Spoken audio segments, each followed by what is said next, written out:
believe in God. I know God. I love me some Jesus. You're doing too much. That's crazy. That's on the next episode. It's the moon reading. I rock with you, YaYa. It's all love. They better listen to this advice. We good. You crazy girl. This is what this show is about, all right? We Put keep the it real. and real talk, the God in God talk. And that's a wrap. Today is Tuesday, November 26th, and you're listening to Real Talk On Godtalk, a podcast for people who skip church for brunch on Sundays. What's up, YaYa? Hey, Truth, what's up? I'm good. How you living? I'm living. Girl, I'm tired. I am ready. We are coming up on Turkey Day. Yes. It is that time of the year in North America where we basically stuff our faces with all the best fatty foods. Yes, we have tons of mandatory fun with family and friends. Yep. And we also completely whitewash a brutal history of violence and land theft from Native Americans. Right. And each year, right here at Real Talk on God Talk, we get up on our soapbox just to say Thanksgiving is a fake ass, violent ass, disrespectful ass holiday. And this year will be no different. At all. Still the same. But since no one here is holier than thou, and many of us still like to partake in time off from work and set up time to get together with family and friends, we actually want to focus on a few of the things we do actually like about the holiday. Right. So there is the fact that, at least in name, it reminds us to give thanks. And gratitude is always a good thing. In fact, the commandment to give thanks is actually found in the Bible over 70 times. And nowhere in the good book is it more quoted than in 1 Thessalonians 5:18, which says, "In all things give thanks." But what we want to know is, in Thessalonians, was Paul really saying to give thanks in all things, like in traffic, in the midst of a global climate change crisis? Are we supposed to give thanks even when we're broke? So for our check-in this week, we thought we would each say what like one thing we remain grateful for even when life gets hard. So YaYa, you get to go first. Oh, that's fun. Okay. Tap me in. Okay. Right. What's something that I remain grateful for even when life gets hard? Um, I really try to remain grateful for the ability to make choices. Hmm. I think a lot of times, like, I think about like when the funds are low and the debts are high, right? And Right, it right. feels like I don't have any choices, rent is due, everything feels like my choices are so limited. What we often take as having no choice just means that we have limited choices. There are tons of choices we make every day. Right. So when things get like super hard for me, I try to like really switch things up, and like I'll do something like real simple, like take an alternate route home from work.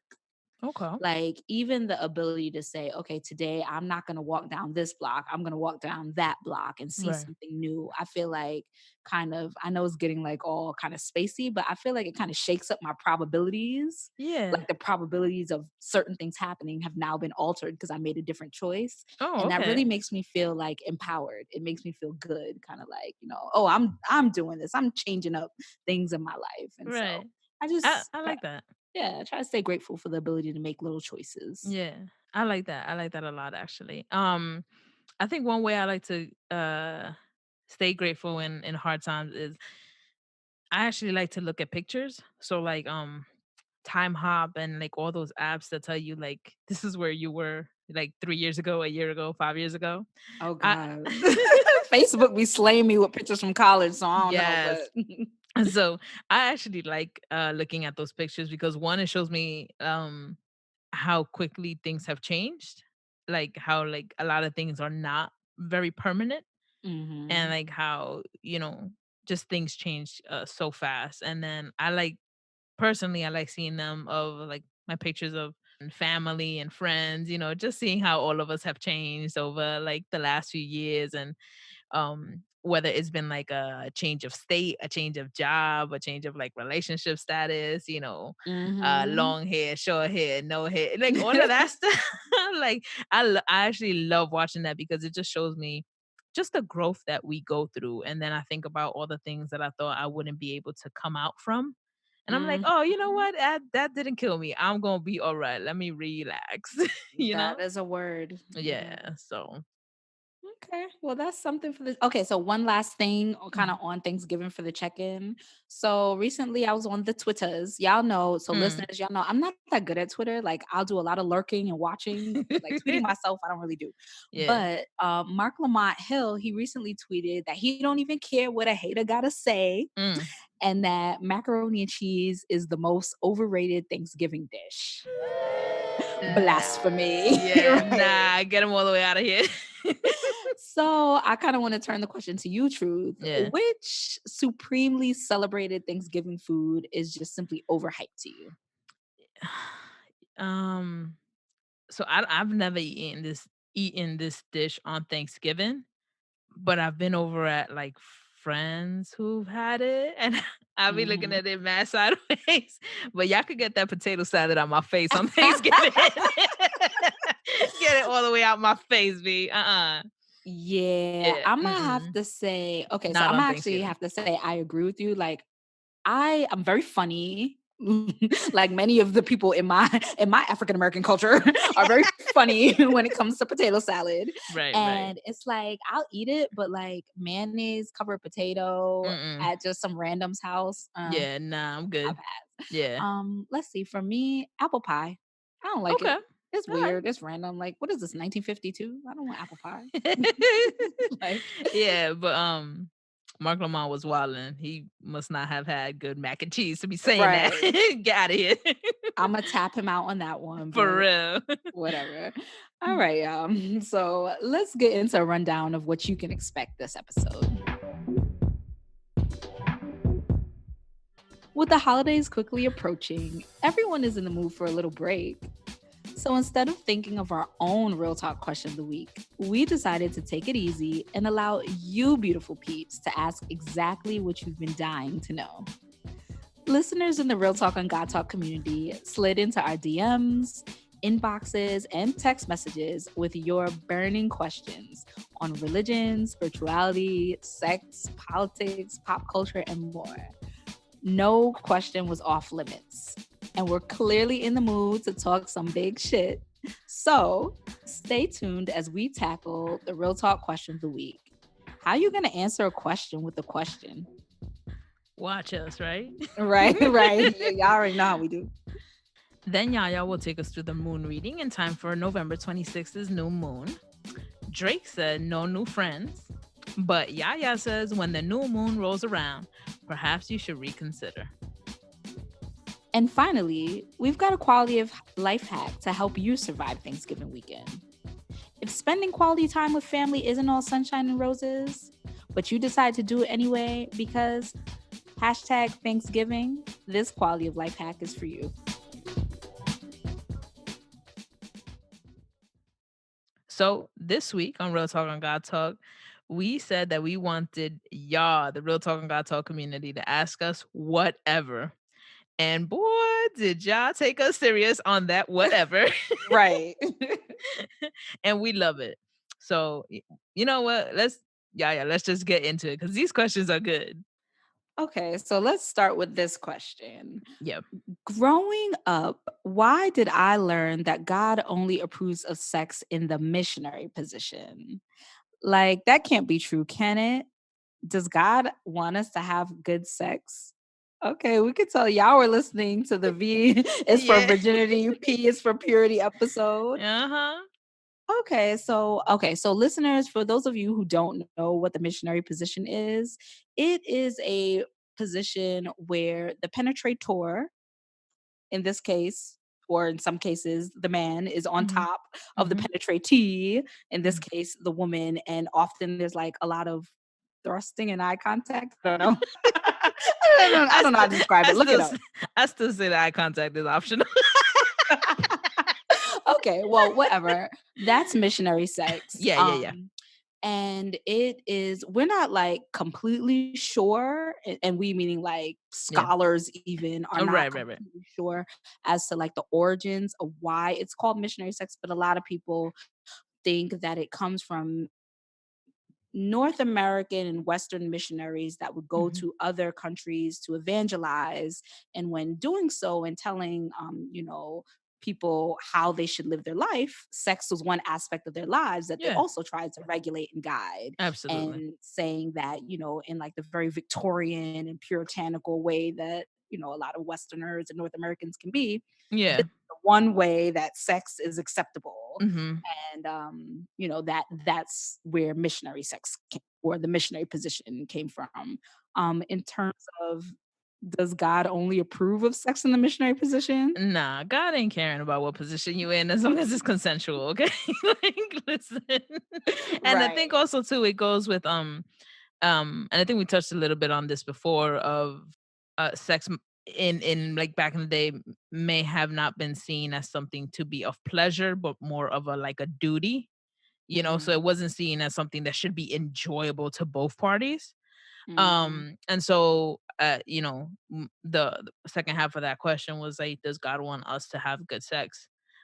Yes, I agree. Yeah, I'm gonna actually agree with that. Yeah, like, I think that God, if sexuality is one way to express oneself, yeah, and I'm gonna be corny and just say, and God says, "Be fruitful and multiply." yeah, I mean, sound like good sex to me. yeah. It's a gift. It's something to be enjoyed, right? So yeah, of course, it's gonna want to be. Can't say that God would have made something for it not to be Be good, enjoyable, yeah, or not to be good. right? I feel like it goes against all the characteristics of God. So that's That's that. that. Alright, so Okay. second question is, why do churches never address the issue of spiritual abuse? Okay, so I think this Well, is a loaded question. yes. Yeah, it's a loaded question. So I will start by saying, like, we can't quite speak for what churches do and why they do it, Yeah, but we can start by giving like a basic definition of spiritual abuse, yeah, right? So spiritual or religious abuse refers to psychological manipulation or harm inflicted on a person by using the teachings of their religion as a tool. And so I guess it's like psychological manipulation, saying that per the rules of your religion, you have to do this or you right. have to do that. I guess, yeah. Yeah, I would see it as that, or like, the first thing that actually came to mind, for spiritual abuse was, like Catholics were selling, like heaven, basically, like, like asking people to pay for, a ticket to heaven. Mhm. I feel like that is a form of spiritual abuse, which is still done today, right? Where it's like, if you do this, if you give this, then God will do this. I think Are that is. you is this like religious, what is it? Indulgences? Is that Yes, what that's thank you, called? thank you. Yes, the Okay. indulgences, yeah. And I think anything where someone in some religious or spiritual practice is telling you, if you do this, a higher power will do this. I think that's like spiritual abuse. Now, So like brimstone and fire preaching of, if you XYZ, you're definitely going to hell. right, That's exactly. that's a spiritual abuse. Yeah, Like even the most well-meaning church that is not, like actively participating in spiritual abuse or inflicting spiritual abuse may not talk about it because that is not a term that the congregation uses or that people right, use in everyday life. It might be addressed, just not in that way. And even if it's not addressed, right. I think that it is a slippery slope, in Yeah, my personal opinion. It's like it's easy to go into psychological manipulation using religion as a basis. Like almost everything you tell someone to do because God wants you to do it or God doesn't want you to do it is some form of manipulation, psychological manipulation. Yeah. And so for a church to open up this conversation, it requires a very open dialogue. Yeah. It requires a community that values, curiosity, pushback, Yeah. that type of dynamic. And many churches don't have it. It's like Yeah. a lot of times the dynamic in church is follow what this person is saying, don't necessarily critically engage. And to Yeah. have a conversation about spiritual abuse, that requires some real critical engagement. And once you start giving people the tools to critically engage, they may not always do that in the direction that you want them to. And so I think it's easier to just not talk about it at all than Yeah. to talk about it a little bit. Yeah, I agree. And like Not now, right. Not, right. I just want to say not Right, right, exactly. but Yeah, yeah. easier. Okay. So next up on the list, why do Catholics have to eat fish on Fridays during Lent? See, I Okay. told you, y'all really sent us whatever. Yeah, like, I love okay. it though. I love it. Um, I feel like there's not only one answer to this because I feel like there's many different versions. But one of the things that we did find was that um when Jesus was crucified, um, as like to stand in solidarity with him, you wouldn't eat any type of meat, and fish wasn't considered like meat because it was cold blooded. Um, Cold-blooded. cold blooded. um, I mean, there's also some other things that we read. It was like, somebody was trying to make the fish industry go up. So you know what I I mean? Like, believe it. Y'all yeah, know I do conspiracy theories. I believe it. yeah, I was here for it. um, but I think so. But I do think that it was more to be in solidarity. It had to do something with flesh, something about meat. Um, I.e., go Google it. for real. Nah, that's mad rude. um, Mm, okay.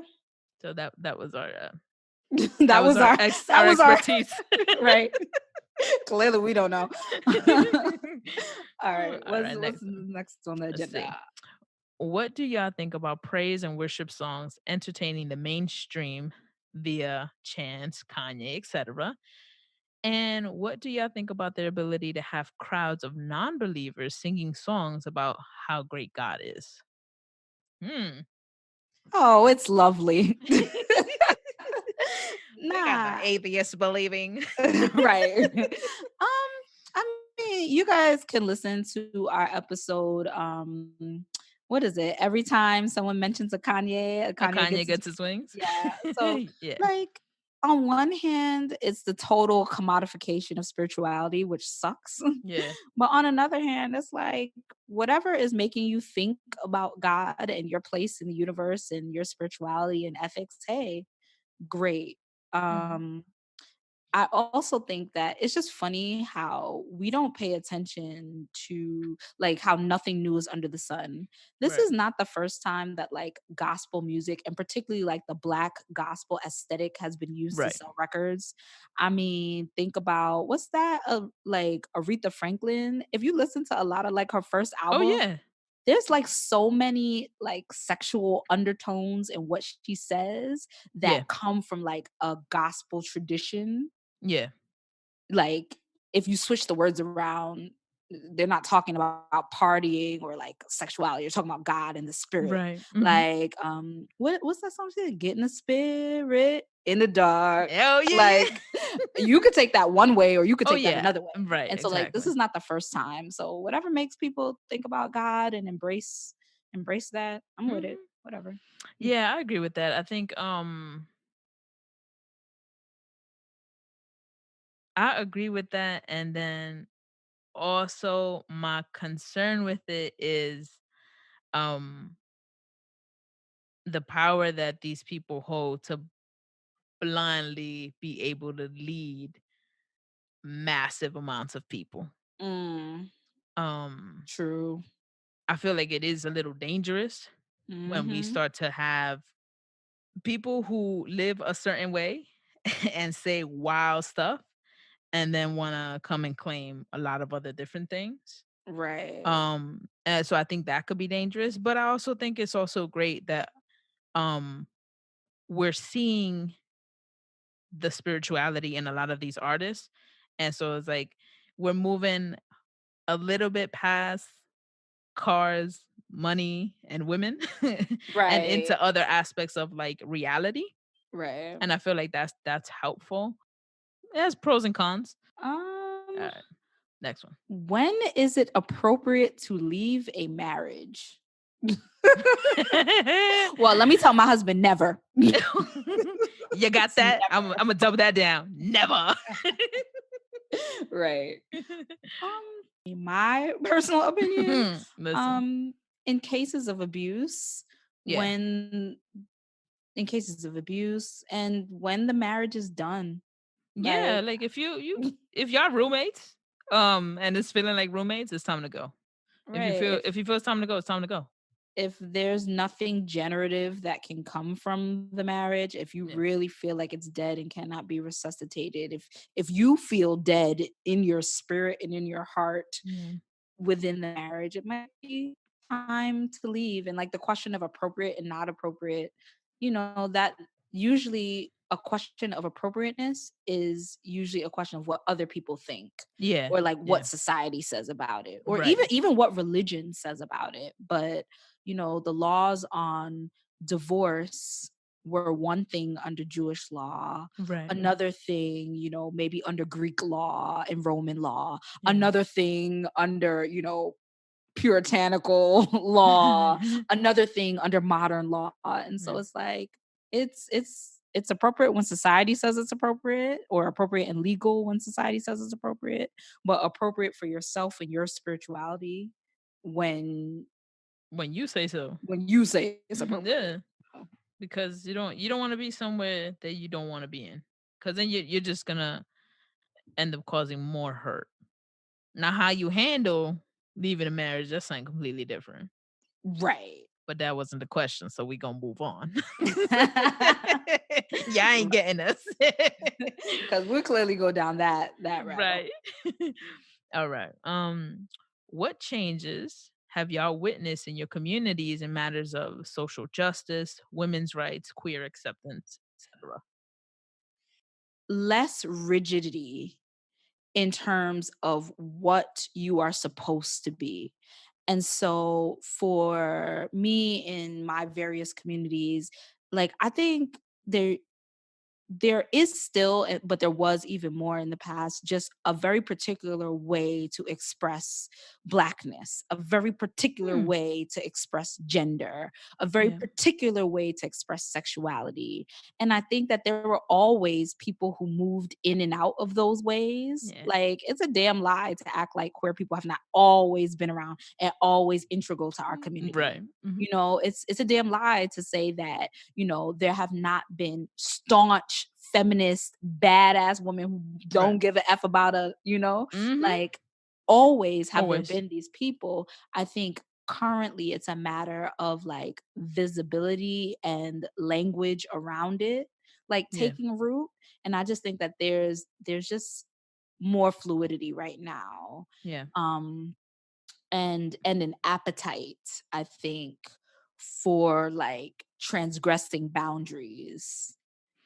I like And that. that appetite I think can be a very good thing in my community and in my various communities, as long as it is not just surface. Yeah. And so it's one thing I think, so like I'll give you an example. This is gonna probably sound corny, but like someone like Lil Nas X, right? Yeah. He is, or even like a Tyler the Creator, right? Mhm. And so a sexually fluid or gay, I don't know what they identify as, black male in hip hop who is mad cool with other black males in hip hop, Yeah. who now is accepted in a way that maybe they wouldn't be accepted in the mainstream 10 or 20 years ago. Yeah. And the conversation around these things, I think, have changed. Like the slurs that used to be acceptable to say, like that people would just have come out. I don't even want to say some of these words, but like the slurs Yeah. that people just used to say, it's not cool to say that in the same way, which means like, we're moving an inch Yeah. in the right direction, Yeah. but although you can't say the slurs, or people, it's not socially acceptable to say those same slurs, the sentiment of homophobia is still there, or like the Yeah. sentiment of misogynoir, which is like anti-blackness Yeah. and misogyny, together. Those sentiments are still there. And so I think that that fluidity is like opening up the conversation, but obviously there's just so much more work to be done. Yeah. So I don't know if that answers the question. I agree with that. I think yeah, that is definitely one of the changes I've also seen in my community. At least just the conversation opening up, which is a good thing. Um yeah, having being able to have an open conversation about it is good. Next question. Okay, next. I kind of like this question. Okay, so how have you personally changed in your outlook in the Mm. past 10 years? And what advice would you give, or what would you tell yourself 10 years ago? Or like what advice would you give to your Younger self, like younger 10 self? years Yeah. ago? Yeah. Okay. Um, I would have told my younger self 10 years ago, uh, don't waste time with the wrong people. Mm, Uh, Move forward faster and keep going. You're on the right track. You are where you're supposed to be. And I think my outlook has personally changed. I think I've definitely grown into my own skin where I am able to feel more comfortable in saying what I think, and being okay with not knowing an answer, being okay with not pretending that I have to know the answer. I think I've personally changed in how I identify, and being able to actually say like, "Oh yeah, I'm a lesbian," like no problem. okay. What about you? Okay. Let's see. How have I personally changed in my outlook? I think 10 years ago, I was a jab. I was a judgy ass bit. I was judging everybody and everything I could get my hands on. Yeah. I think I legitimately did not understand that every single person is made uniquely by God to have their own way of thinking, their own way of interpreting. Yeah. Their experiences are different than mine. And like, I did not understand subjectivity, that Mm. like my desires are completely, totally separate than other people's Yeah. desires. Gotcha. And the way that other people move in the world has very little to do with me. And Okay. so it's like my change in outlook now being able to like more clearly understand, one, accepting myself, my own desires, my own way of Mhm. moving, has allowed me to accept more fully other people, Yeah. which has just taken so much conflict out of my life. Like, Yeah. I'm clearly not without conflict, Right, of course. but it's really it's just really changed the way I've moved through the world, Yeah. being able to just recognize that people have their own motivations, their own intentions, and I can't assume what they are. I don't know unless I ask. If somebody Right. don't tell me something, then I can't say that they think it or they're thinking Right, that right, right. way. What advice would I give myself 10 years ago? You have to work, like, it's gonna sound so cliche, but I would give myself the advice to truly work on accepting yourself and who you are and what you want, and articulating that and moving Mm. towards that. um don't work on changing the exterior stuff. So you think that getting into a certain school is about to make you happy? Well, guess what? 10 years later, you got into the school and you're still not fucking happy. Excuse my language, bleep that out. I got you. But you think that getting married or finding somebody that you love or you want to be with is going to make you happy. 10 years later, you have that. You still searching for something else. Mhm. And so like worry a little bit less on the circumstances and Yeah. work on like really what's going on the inside. And so, I like that. yeah. I think I've also would have told my younger self to find God sooner. Hmm. Yeah. Would save me a Okay. lot of headache. Would save me a lot of headache. Yeah, Yeah, I think but my older self is probably telling my current self something along those lines. feel you. Right. All right, let's see. Um, Okay. can you talk about how you've seen discussions on feminism and performativity of women change in the past 10 years? Women like Rihanna, Beyonce, J-Lo, what they signified in 2010 versus today. 10 years ago, women like Rihanna, Beyonce, J-Lo, I think they signified a very one-dimensional idea of womanhood Yeah. that was, based on a very particular type of sexiness, a very Mm. particular type of womanhood that was like based in a white Anglo-Saxon Yeah. idea of womanhood. Mhm. I think fast forward 10 years later, Mm. um, I think that we've seen like a resurgence in pride in blackness and Latina Yeah. identity and natural Yeah. hair and like in Yeah. all these things and like this is a complicated conversation because the Yeah. artist and the media Mm. personality and the real person are different, and so I can't Yeah. talk about who they are, what these actual women want, but what Yeah. they represent today I think is like the ideal of like a perfect woman who's like beautiful and woke and politically astute and strong and vulnerable Yeah. and can bear children naturally, quote unquote, and And be still work up the 50 next day. hours a week and be a like I Right. think that there's so much positivity that you can look at these women as icons and like pull out positive things. Mhm. But I think you also got to realize as a regular person on the street, Yeah. you don't have a glam team, you don't have a nanny, you don't have, You ain't even got a tour to go on. right, a $300 an hour, Right. marriage counselor. You don't Yeah. have all these things that these women have. And so this ideal of a perfect woman in that you see in the media is it's an ideal, it's media. And so take it for what it is, which isn't real life necessarily. Yeah, and I think it's like you said, a lot of their earlier careers, the people behind them were selling a product, right? They Mhm. had to sell us on Rihanna.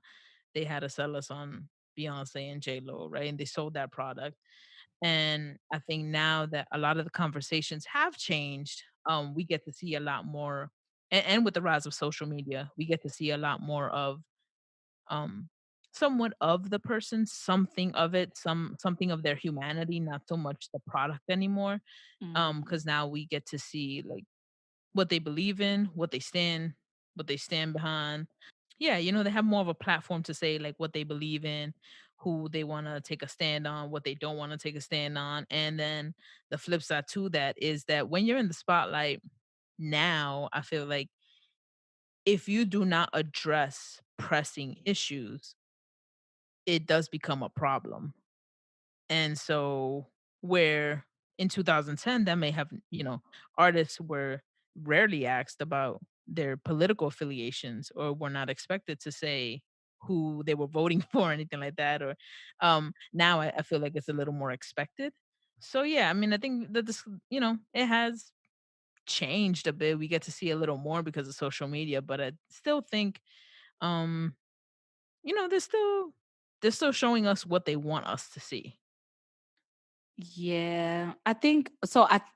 Giving it some more thought and listening to what you have to say, I also think that the current incarnations of like artists and women like this, there's also like an added component and pressure, I think, of motherhood, where like you have Yeah. to have the perfect iconic career, but that's not enough. Right. And you have to be the perfect mom And your kids gotta be perfect, and your kids gotta be perfect, and your partner and your gotta be body perfect. still gotta be perfect Right. after, and your Mhm. partner has gotta be a high power. It's like you're expected to like hit every single thing. And because these artists with all their glam team are on Instagram, and us regular people are also on Instagram on the Right. same Right. platform, we are expected to also perform like that. And Right. it's not gonna happen. It's not. It's not. Don't do it to yourselves, kids. Like I know some women that come damn close, but real life is real life and Exactly. And I ain't got the entertainment glam is squad yet, entertainment. so Right. you know. Yet. Yeah. Right. But if they wanna sponsor us, we might have a change of opinion. Truth is I out gotta here throw that selling in there. indulgences. I will change my opinion for a I'm just sponsored ad on saying. Instagram. Hey, gonna get in where we fit in, I mean. Right. Uh, Okay, let's see. Number 9. All right. So, what do y'all think of youth culture today? What do you think we have to learn from the youths them about doing justice work? the youth are playing no games, and I like that. Right. I like that. I like their tenacity. I like their energy to want to make change and to want to see it now. Um Mm, just got to find a better way to work with them so mm, that we can continue to make even more of an impact. Because at the end of the day, um they are young and will still need people to help them, and in mm, return we also have to be open in learning from them. So I think like that relationship, we need to work that out a lot better with them so that we can mm. get further. Okay, that's valid. So what do y'all think of youth culture today?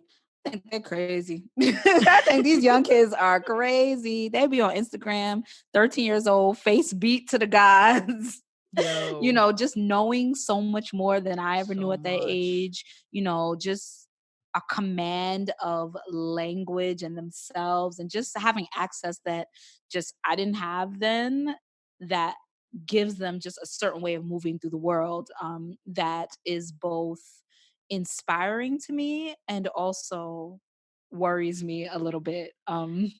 Because it opens up so many other doors that we didn't have to worry about. Right. I think so you said, they want things now. I Mhm. appreciate that sense of urgency. And so when I Mhm. think of the youth STEM, I'm thinking like Gen Z or like maybe a little bit after. I don't even know what comes after them.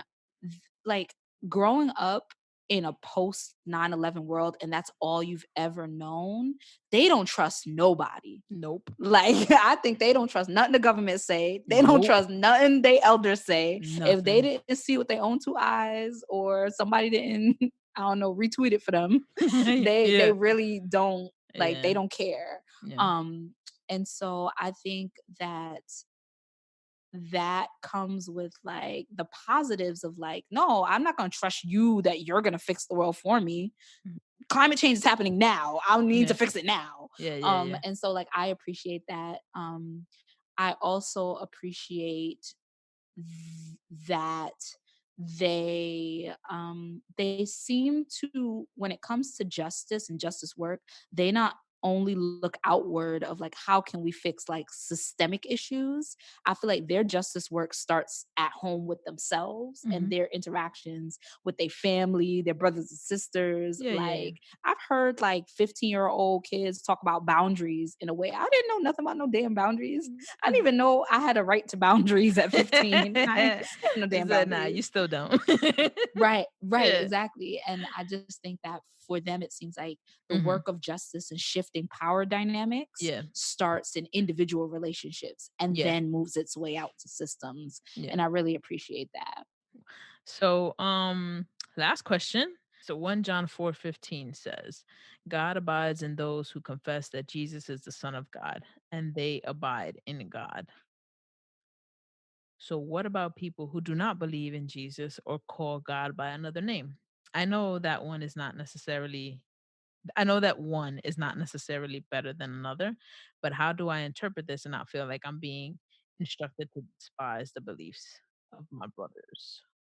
So I think the authors of the Bible had a particular message that they wanted to get out, with a sense of urgency that they wanted to get it out. Their mission was to save as many people as they could because to them the world was about to end, right? And so they were sharing their own beliefs. But does that mean that people who call God, you know, Allah or any other name mean it's wrong? I personally don't think so. I don't think that God is gonna blame people on the other side of the world for calling God a different name. Like, no, my name is God.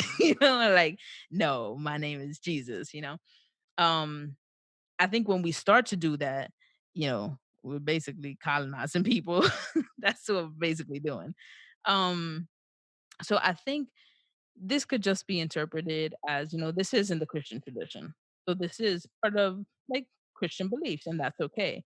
But I don't necessarily think it's wrong to believe that we can call God by many names, because just as we are many different people with many different backgrounds, many different languages, I believe we could call God by many different names, and that's okay. Mm. So first, I want to say I agree. And second, I want to say truth. You really dropped some, like you glided right over some knowledge bombs that you dropped, like talking about Christianity, like early Christianity as an apocalyptic cult religion. Like clearly we got to come back to this in like another Yeah, yeah, yeah, episode. yeah. But hit us up on the slide into our DMs if you want to Yeah, hear a little bit about that. yeah. To answer the question though, I choose to just take the easy way out, I'm not gonna lie, and read the statement inclusively. Like Mhm, it's often our decision whether we want to read something inclusively or mm, exclusively. I like that. And what it says, excuse me, is God abides in those who confess that Jesus is the Son of God and they abide in God. All of the best parts, in my opinion, of the Christian religion are so all the best parts of the Christian religion abide with all the things that ugh, what am I saying? Okay. Sorry, girl. I Nah, was you like good, you good. on it, but then I lost it. Okay. So when we read, John 4:15, I just choose to kind of take the easy way out and read it inclusively instead of reading it exclusively. The verse says, God abides in those who confess that Jesus is the Son of God and they abide in God. All of the best parts of Christianity, love your neighbor, treat people well, take care of those in need, Mhm, share, have community, have resources. yeah, In my opinion, those are the things of God. And mhm, for those who confess that Jesus is the Son of God and believe in Christianity, who believe in true Christianity, those are nothing but good things. mm, There's nothing in the verse that talks about people that believe something else, honestly. yeah, And so I just choose to take it for what it is that yeah, says, and it's a good thing if you do this and God abides in you. It doesn't say that if you don't do this, God doesn't abide in you. And so I'm just choosing to keep my blinders on and yeah, and take it for what it is. I think that just goes to show, right? Any one passage of scripture could be taken in so many different ways. But I mean, you know, the two most important that I like to live by is love God and love others. You do that, I think you straight. Right. And that does not necessarily, or it doesn't at all include despising the beliefs of Of your others. brothers. Exactly. Mhm. To keep the conversation going, tell us what you think by following us on Instagram or Twitter at Real Talk on God Talk.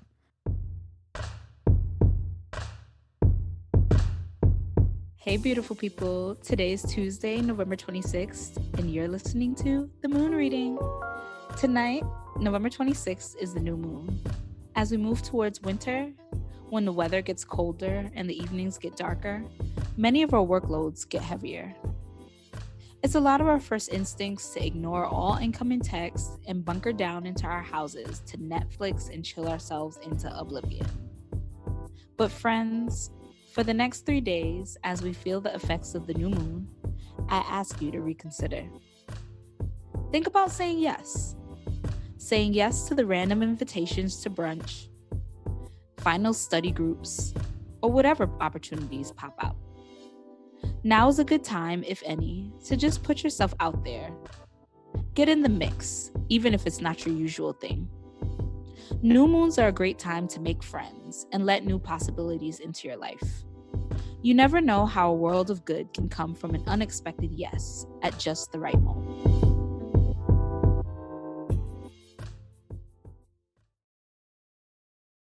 Around this season, it feels like society says you're supposed to enjoy spending time with your family. But realistically, you might already know the deal.